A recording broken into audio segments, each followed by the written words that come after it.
안녕하십니까. 계속해서 대구 경북 소식입니다. 대구와 경북 지역은 대체로 맑은 가운데 오늘 아침 최저기온은 대구 7.9도, 포항 10.2, 안동 7.1도 등이었고 낮 기온은 대구와 구미가 23도까지 오르겠습니다. 내일은 대구의 아침 최저기온 9도, 낮 최고기온 22도로 오늘과 비슷하겠습니다. 대구기상지청은 이번 주 내내 비슷한 기온 분포를 보이다 일요일쯤 비가 내리겠고 예년보다 4, 5일 빨리 피기 시작한 벚꽃은 이번 주말과 다음 주 절정에 이를 것으로 내다봤습니다. 새누리당 김무성 대표가 오늘 저녁 대구를 찾아 새누리당 대구시당에서 대구 선거대책위원회 회의를 열 예정입니다. 새누리당 대구시당은 여론조사에서 열세를 보이고 있는 후보 지원을 요청해 김무성 대표가 오늘 대구를 찾는 것이라고 설명했습니다. 더불어민주당 문재인 전 대표도 오늘 오전 10시 반 더민주 조기석 대구시당 위원장의 달성군 선거사무소 개소식에 참석해 지원에 나서고 오후에는 포항과 경주를 잇따라 찾아 더불어민주당 후보의 지지를 호소할 예정입니다. 총선이 보름 앞으로 다가온 가운데 여야 정당들은 경북 지역에 맞춤형 선거 공약을 내걸고 새몰이를 하고 있습니다. 새누리당은 권역별 특성화 산업 육성을, 더불어민주당은 신성장 산업 클러스터 조성을 중심으로 각각 5대 공약을 내놨습니다. 박근식 기자가 전해드립니다. 새누리당은 4.13 총선 경북 선거 공약으로 스마트 융복합 신산업 벨트 육성, 한반도 허리 경제권 구축, 환동의 과학 신산업 밸리 조성, 세계 역사문화 융성 플랜 추진, 전자형 국가 광역 교통망 구축 등 5가지를 제시했습니다.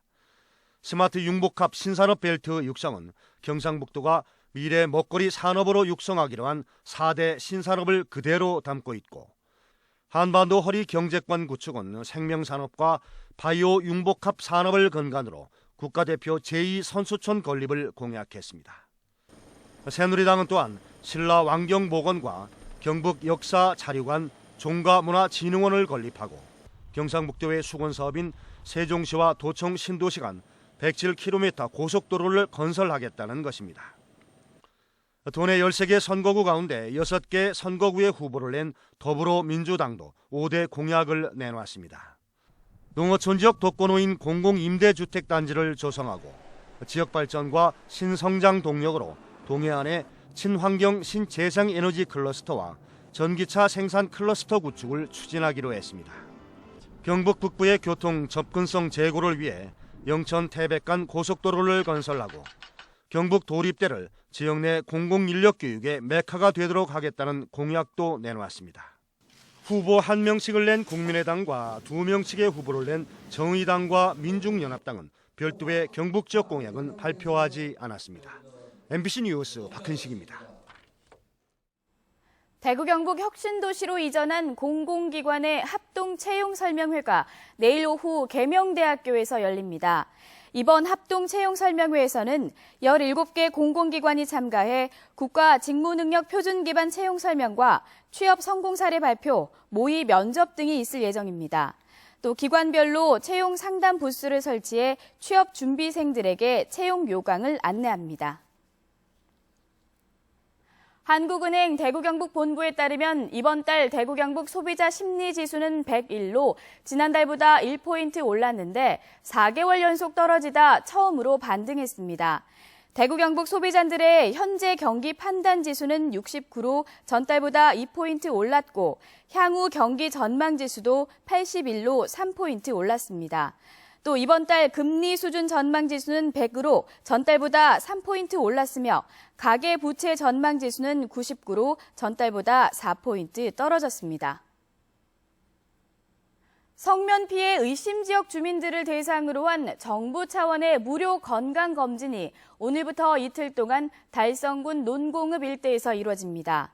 동산병원과 양산 부산대병원은 과거 달성군 논공읍에 있었던 성면 공장이 인근 주민에게 영향을 미쳤는지를 파악하기 위해 5년 이상 이곳에서 산 20살 이상의 주민들의 건강검진을 합니다. 대구지방환경청은 지정업체들이 지난 한 해 동안 배출한 화학물질 배출량을 다음 달 말까지 조사합니다.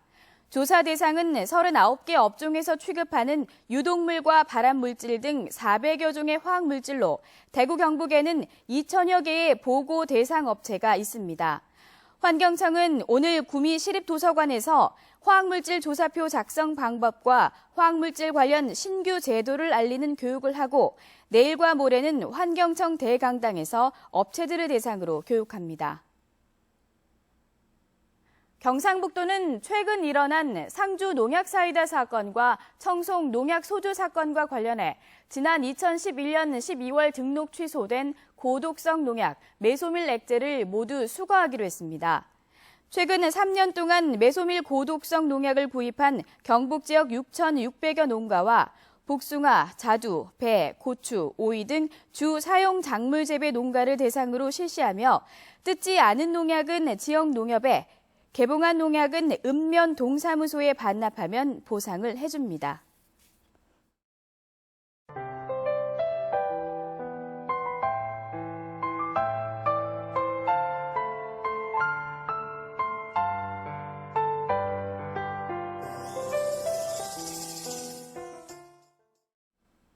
네, 이상으로 생활 뉴스를 마칩니다. 고맙습니다.